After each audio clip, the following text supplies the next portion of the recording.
Wedding Bones. A dark Regency mystery romance by Andrea Stewart. Copyright 2022 by Nancy Fulton. All rights reserved. Get more great dark romances and mysteries at AudioIron.com. Chapter 3. Arya watched the broad-shouldered, sturdy, dark-haired doctor move toward her and had the sense that time had stopped.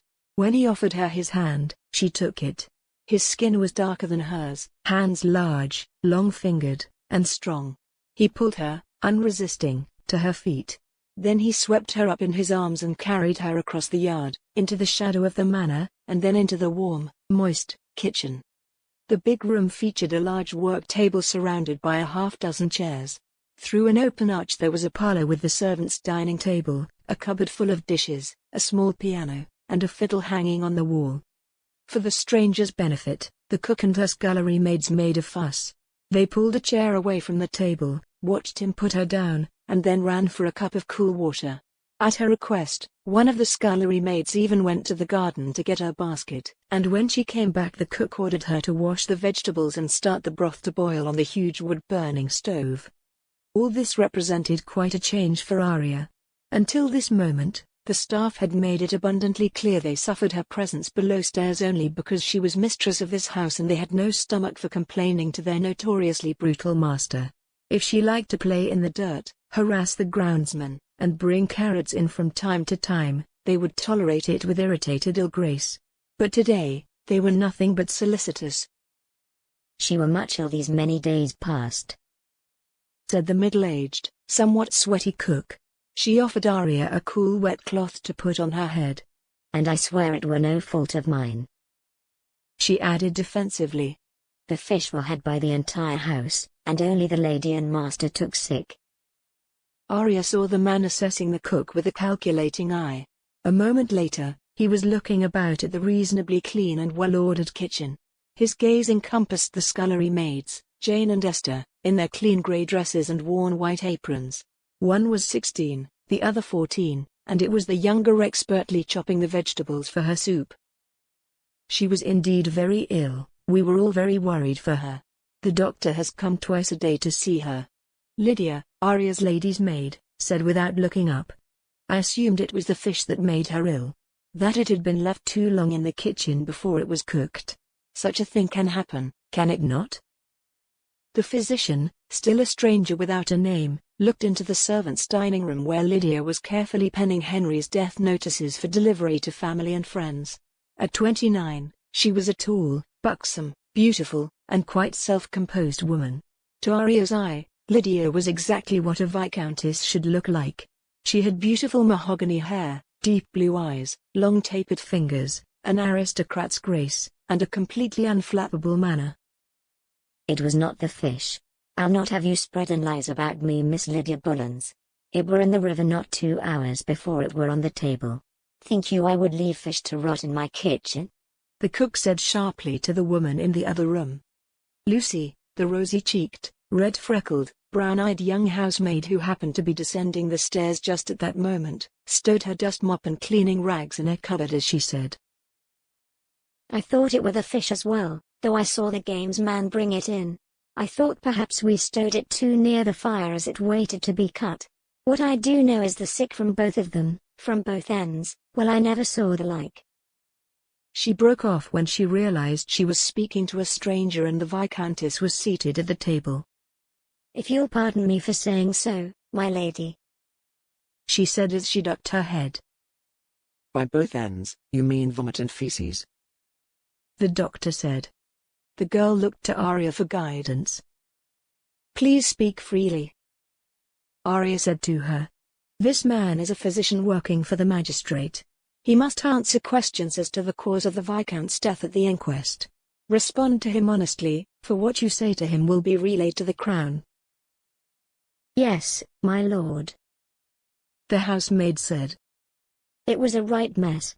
In both their beds, on the floor, around the chamber pots. The master—" her nose wrinkled.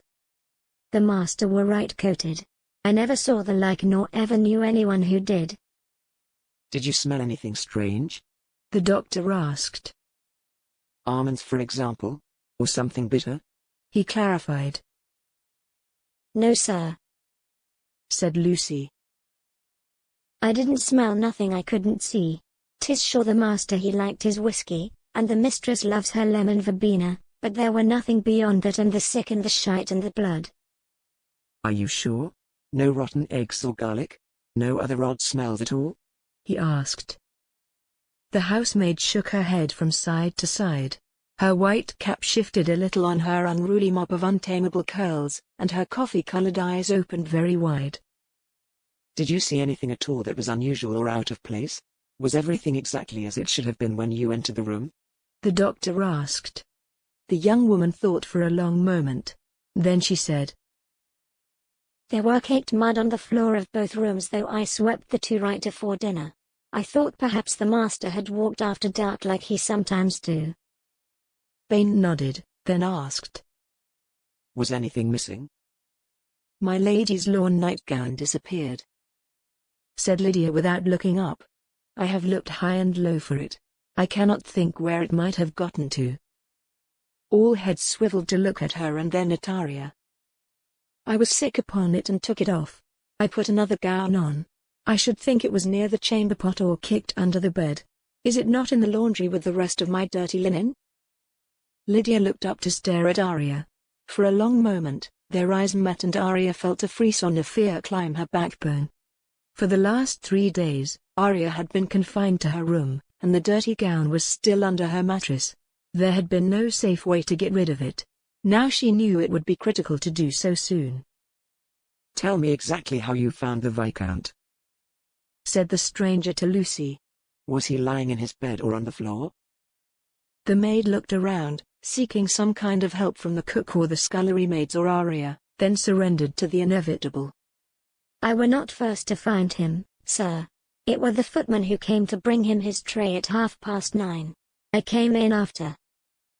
But you did see him early in the morning, before his body was moved. Is that right? You've said as much, I believe, said the stranger. I want to know exactly what you saw when you looked at the Viscount. And be quick about it. I cannot waste the day here trying to get you to talk. This man had a temper, thought Arya, and he was not inclined to suffer fools gladly. My lord were curled over by his chamber pot, and his head were on its side. Was he lying on his right or left side? Asked the stranger. Left, I think, she said. And where did you see blood? Only in the bed? The doctor asked. On the bed, on his pillow, some under his head, on his dressing gown.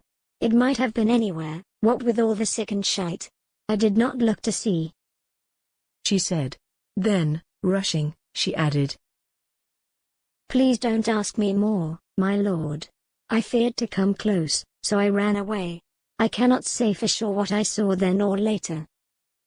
Do not address me as my lord, the man said sharply. He looked around the room at the assembled company, then back at the maid. You may call me doctor or sir. My father was a farmer, my mother a farmer's wife. I'm as like to you as your own brother.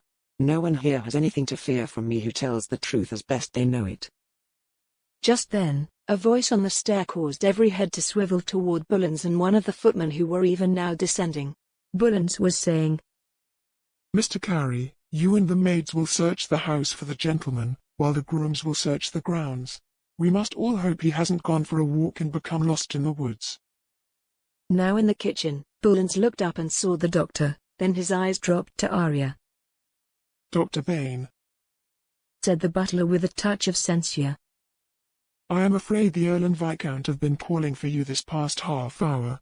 Have you not heard them? The doctor gave Arya a clinical look, then said, I did not know my presence was required. I found your exceptional kitchen garden and stumbled across the Viscountess collecting ingredients for a broth. It seems she has been very ill, a fact I did not know, and I brought her in. She must be given the broth your cook offered to make her, and we must allow her to sit here quietly until she feels well enough to return to her room. I can go now, Arya said, starting to rise. You can sit down, said the doctor firmly. Thank you, sir. We are so grateful for your good counsel, I am sure, said the butler smoothly. Now, let me escort you back up. Bane left Arya seated in a chair by the kitchen table and followed Mr. Bullens upstairs. Arya, shaken by the events of the last hour, wondering at the news Henry's death might give her an income, wanted nothing so much as to lie down. But she feared if she did not eat something soon, she would go to her bed and never get up again. She was so very weak and so completely overwhelmed by all that had occurred.